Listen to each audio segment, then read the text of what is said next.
Hi! Even in response to the request of some of my esteemed viewers, I've made this video that is just based upon my experiment, far from any pretense, with the hope others will find it interesting and useful. How to make a flat surface without a flat surface? Isn't that a kind of chicken and egg causality dilemma? Which comes first? How did they make accurate parts refer to a flat before any true flat surface was ever made? Well, they didn't. It is known that flat surfaces were used as a reference before the 18th century, likely made by grinding two plates one against the other.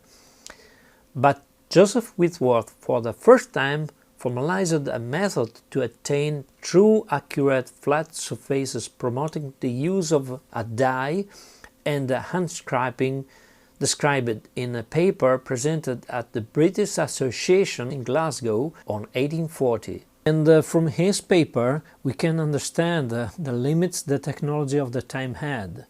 He mentioned that because the lack of true flat surfaces that led to errors to the produced parts, that in turn was the cause of inefficiencies, tear and wear, loss of power and poor results, citing the valves of steam engines, the tables of printing presses and the slides of all kinds. Actually, making precise, accurate parts is possible even with no high-precision tools. In fact, even simple rigs and tools could help us in making high accurate parts, but besides the time required for the job, we would need a reference to match against it our parts to let us appreciate the error, gauge it and take the appropriate corrections step by step to achieve the required accuracy. And one of the key references is to have a flat surface. On it we can check the straightness and flatness. We can check if a cylinder is straight, round or not tapered, and many other measurements. There's not much information online enough to understand how this method should be carried out, but digging the net, eventually I found something useful to try myself for the method. This method is awesome. You literally get 3 accurate flat surfaces out of nothing. You don't need a tool or machine that have a precision higher than the parts you start from. What you just need are simple, low-tech, not precise tools. Just a scraper, a chisel or a file, a stone and die, and a lot of elbow grease. I did this process myself to make the ways of my lathe, and a spare flat ruler to use as reference plate. While it is exciting to see the final result where the 3 plates are made together, it is also a very time-consuming and tedious work.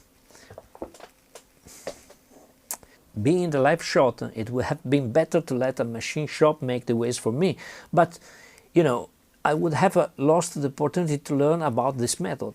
Having a reference plane is of paramount importance for measuring and making precision parts, so that, as I said in the introduction, are necessary to allow the production of the elaborated goods that are ubiquitous in our highly technological modern world.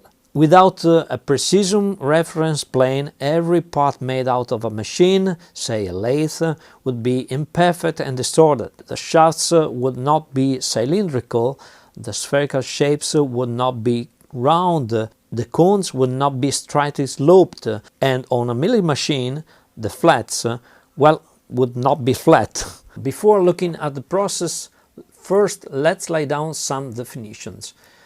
This method allows to get 3 surfaces that are flat, not parallel, not nicely polished, not necessarily smooth or not rough, not at a given size or other properties, but just flat, really dead flat. Flatness is the evenness or the levelness of a surface, and it is the deviation at which the reference plane, the plane we're gonna refer to for flatness, corresponds to an ideally perfect plane. And flatness should be distinguished from straightness, that is the deviation of just one dimension, a straight line. In other words, straightness is related to a line, while flatness is related to the two-dimension of the surface. Also, flatness should not be confused with the roughness, that is a sort of flatness at microscale.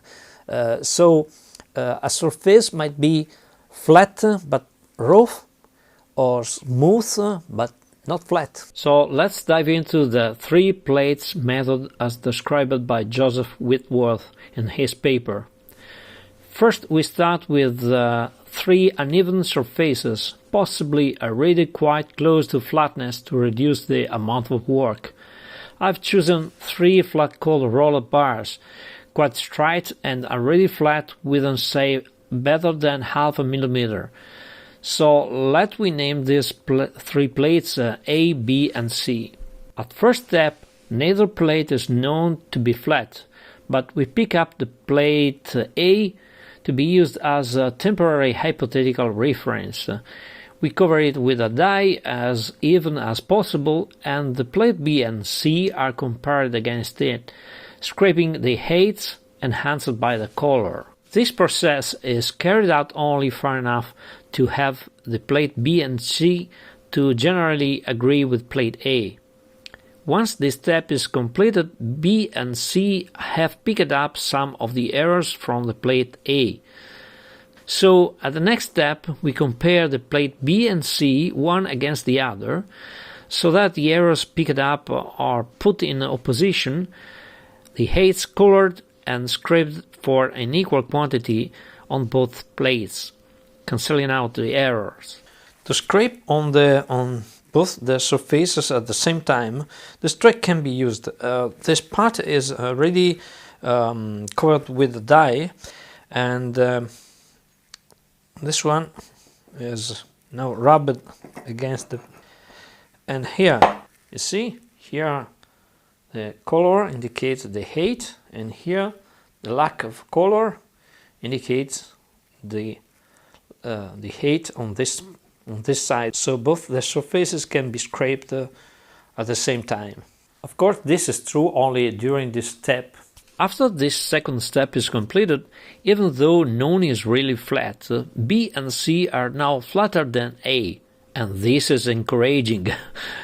So at the next step, we compare the plate A alternatively against the plate B and C, trying to get a result that is in the middle of the two. Also, I have introduced a variant, so after some cycles the plate A is flipped around to detect the prominent spots quicker. At this point, A is presumed to be flatter than B and C, so as a fourth step, both the plates B and C are compared to A to make them to agree with A. This process is carried out so that the plate B and C match the plate A. When completed, the plates B and C will also have picked up all the errors of the plate A, so comparing them one against the other will put these errors in opposition, allowing to cancel them out by scraping the heights. So the fifth step is performed scraping both B and C, as already seen in the previous step 2. After this fifth step is completed, both the plates B and C are flatter than A, but they could be somewhat concave or convex. So for the next sixth step, we use them as a new reference to make the plate A to match as close as possible both B and C. And here I have introduced another variant, scraping of an equal quantity from both the plates at each pass. This cycle continues until all the three plates match together at a degree that is satisfactory for the required purpose. But starting from the fourth step, the whole cycle can be repeated over and over again to reach the desired degree of accuracy. Lot of work, yeah? Did I mention before that was easy to hand over the job to a grinding machine? Yeah? But hey, hold on. Where that grinding machine got its flatness? I hope you enjoyed this video. I don't claim any expertise in this field, but I found this method, this technique, very interesting, even for those who have access to a machine shop, but particularly for those of you that doesn't have access to precision machine tools. I hope this video could give you an input to make precision parts from scratch, just from labs. Catch you next time. Bye.